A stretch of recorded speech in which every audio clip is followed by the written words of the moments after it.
It is day 14 of a total grid collapse. The municipal water pumps have been dead for 2 weeks. The city outside your window is completely silent, and the panic phase has transitioned into the starvation phase. But inside your suburban fortress, you feel completely secure. You walk down to your basement, look at your massive stockpile of food, and smile. You think you have beaten the apocalypse. You just made a fatal, irreversible tactical error. You have not secured your family's survival. You have engineered a catastrophic dehydration trap, and your own pantry is about to actively kill you. The dry goods survival pantry is one of the most pervasive and dangerous myths in the amateur prepper community. Driven by normalcy bias, people spend thousands of dollars hoarding 50-pound bags of dry white rice, pinto beans, lentils, and endless pallets of highly processed, salty canned meats. You look at the sheer volume of these calories and assume you are mathematically set for an entire year. You feel like a master survivalist, but you are ignoring the brutal, unforgiving physics of a grid-down environment.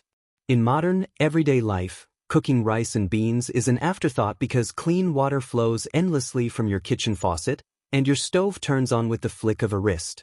In a grid-down collapse, municipal water pressure is non-existent, and natural gas lines are completely dry. The amateur prepper violently misunderstands the fundamental chemistry of dry goods. Raw rice and beans are not ready to eat calories. They are hard, desiccated organic matter. To make them biologically digestible, they must absorb massive amounts of liquid. To cook 1 cup of dry rice, you must use 2 cups of water. To cook dry beans, they must be soaked for hours and then boiled continuously. You are now forced to take your absolute most precious, life-saving resource, clean drinking water, and waste it simply to make your food edible. In a prolonged drought or grid collapse, sacrificing gallons of purified drinking water to boil beans is a catastrophic tactical failure. But the trap goes much deeper than just wasting your water. It completely destroys your operational security. You cannot just lightly soak dry beans. Raw kidney beans contain a highly toxic enzyme called phytohemagglutinin. If you do not bring them to a vigorous, rolling boil for at least 30 minutes, they will cause severe gastrointestinal distress, triggering violent vomiting and chemical dysentery. To maintain a rolling boil for that long, you must burn a massive amount of fuel.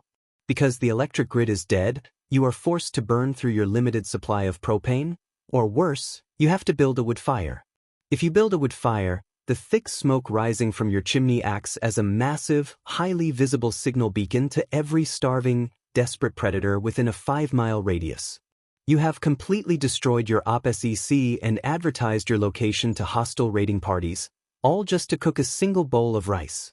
When the amateur prepper realizes they cannot cook their dry goods, they turn to their backup plan, the canned meats. Spam, canned chili, preserved sausages, and beef jerky. They require 0 cooking and 0 fuel.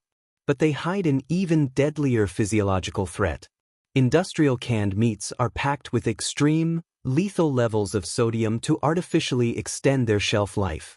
When you consume that much concentrated salt, your cellular water demand violently skyrockets. Your kidneys require massive amounts of fluid to process and flush the heavy sodium out of your bloodstream. You are eating to survive, but the food is actively pulling moisture out of your cells. You are accelerating your own dehydration tenfold. The physiological breakdown is rapid and terrifying. Without gallons of excess water to balance the dry, salty calories, your blood literally begins to thicken. Severe lethargy sets in. Your cognitive functions violently collapse. You will sit in a basement completely surrounded by thousands of calories, slowly dying of catastrophic cellular dehydration. You will become a fully fed corpse. You must completely abandon the dry goods fantasy. A true grid-down survival pantry is not built on rice and beans. It is built on high-calorie, low-sodium, ready-to-eat wet foods. You must stockpile canned fruits packed in their own heavy juices, low-sodium canned vegetables, and military-grade retort pouches that can be eaten cold right out of the bag. You must store food that provides internal hydration, not food that aggressively steals it from your organs. You need calories that require 0 water to prepare and 0 fuel to consume. A grid collapse is a brutal test of true preparedness versus romanticized amateur assumptions. Stop hoarding massive bags of desiccated grains. Understand the brutal physics of hydration. Master your caloric intake. Don't be a target.